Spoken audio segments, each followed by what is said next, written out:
দর্শক আপনারা দেখতে পাচ্ছেন চুয়াডাঙ্গার সদরের ৯ মাইল বাজারে একটি পরিবহনের চাকায় পিষ্ট হয়ে দুর্ঘটনার ঘটনা ঘটেছে। আপনারা দেখতে পাচ্ছেন এতে করে দুইজন নিহত হয়েছে।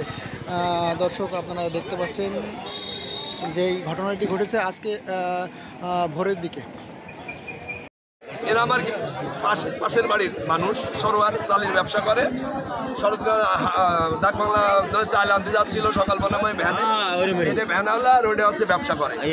যাওয়ার পথে ৯ মাইলি মানে বাড়িতে আইসে, রাস্তায় ওইটা মনে ওদিক থেকে পরিবহন কি যে কোনো গাড়ি এসে আইসে অ্যাক্সিডেন্ট করে মারা গেছে।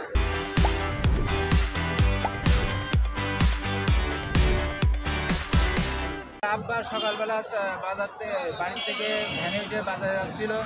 বাজারে যাওয়ার সময় ৯ মাইল থেকে রাস্তায় ওঠার সময় গাড়িতে অ্যাক্সিডেন্ট করে গোলাম সরোয়ার হোসেন। পিতার নাম দাদার নাম খন্দকার ইসমাইল খন্দকার, বাড়ি মোহাম্মদ জুমা খন্দকার পাড়া। কি করে আপনার আব্বা? চাউলের ব্যবসা করে। যাচ্ছিল কোথায় যাচ্ছিল? সহজগঞ্জ বাজারে।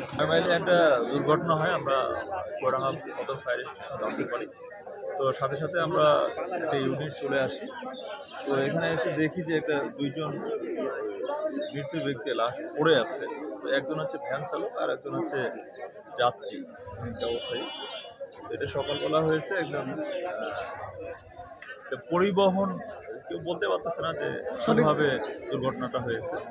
তো আমরা বডি ব্যাগে, আমাদের ফায়ার সার্ভিসের বডি ব্যাগে করে আমরা পুলিশের কাছে হস্তান্তর করছি।